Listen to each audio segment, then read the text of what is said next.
dan sebaik-baik infak dan sebaik-baik sedekah yang kita sedekahkan di jalan Allah untuk program Al-Quran, membina umat supaya banyak penghafal Al-Quran, bisa membawa imam-imam berhafal Al-Quran.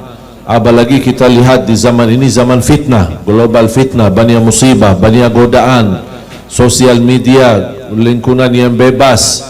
Kalau tidak ada keberkahan dan kekuatan terlindungi oleh Allah SWT dengan Al-Quran, kita bisa terjerumus dalam bahaya.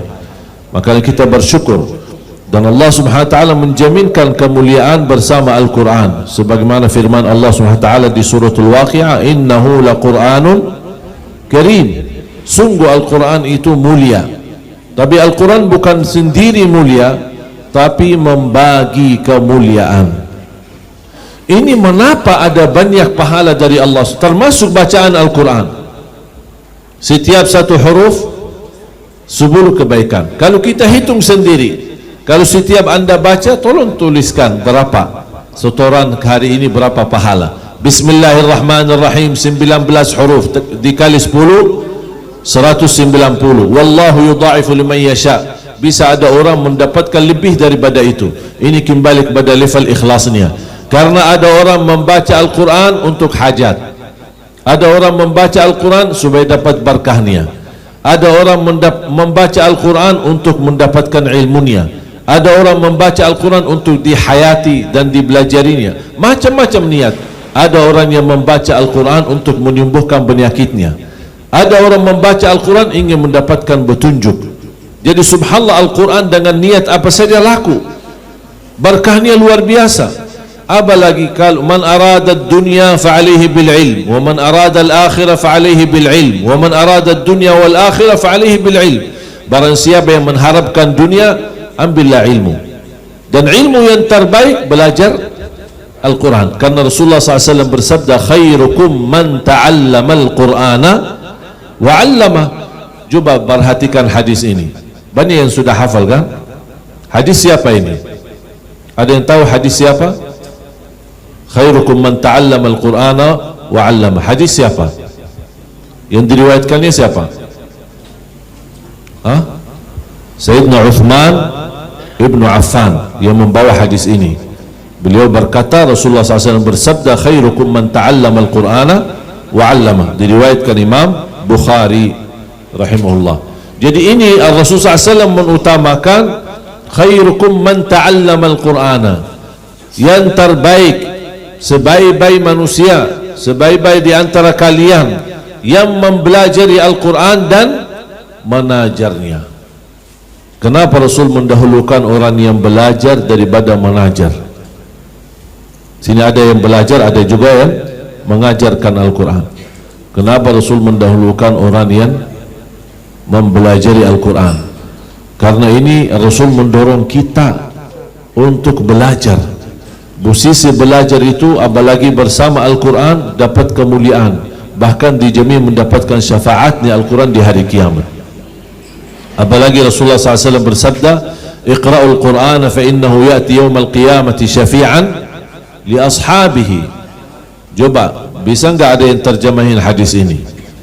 Hadis yang diriwayatkan Imam Muslim, iqra'ul Qur'ana fa innahu ya'ti yawmal qiyamati syafi'an li ashabi. Bisa enggak diterjemahkan?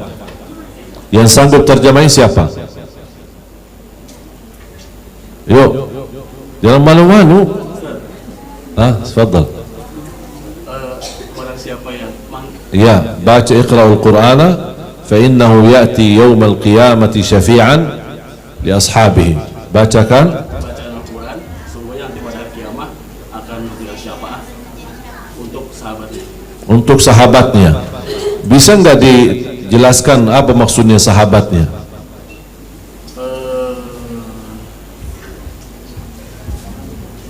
Teman-temannya. Teman-temannya.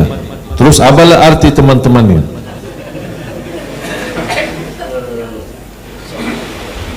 Berteman sama Al-Quran. Jadi banyak kalau kita perhatikan terjemahan hadis ini, seringkali kita membaca atau mendengar ada orang berkata, bacakanlah Al-Quran karena sesungguhnya akan membawa syafaat kepada yang membacanya. Padahal di ujung hadis tidak ada itu.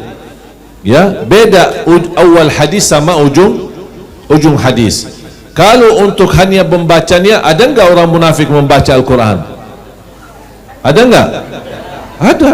Kan ada hadis, mathalul mu'min alladhi yaqra'ul qur'ana kamathalil utrujjah rihuha tayyibun wa ta'muha hulu wa mathalul mu'min alladhi la yaqra'ul qur'ana kamathalit tamra ta'muha hulu wala riha laha wa mathalul munafiq alladhi yaqra'ul qur'an kamathal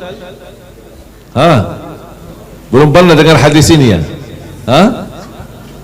Wa mathalul munafiq alladhi la yaqra'ul qur'ana kamathalil handala la riha laha wa ta'muha mur wa mathalul munafiq alladhi yaqra'ul qur'an kamathalir rayhana rihuha tayyibun wa ta'muha mur. Jadi orang-orang yang mukmin yang membaca Al-Quran seperti buah utrujah. Saya tidak tahu apa buah utrujah di Indonesia, tapi isinya adalah yang baunya enak dan rasanya manis. Itu orang mukmin yang membaca Al-Quran. Berarti ada orang munafik, sebagaimana Rasulullah SAW bersabda, ada orang munafik membaca Al-Quran. Apakah orang munafik dapat syafaatnya Al-Quran? Tidak. Mengapa? Karena yang dimaksud di hadis ini, iqra'ul Qur'ana fa innahu ya'ti yawmal qiyamati syafi'an li ashabihi, bacakanlah Al-Quran karena sesungguhnya Al-Quran membawa syafaat bagi sahabatnya. Bagi siapa? Sahabatnya. Bagaimana kita berkenan menjadikan Al-Quran temanku?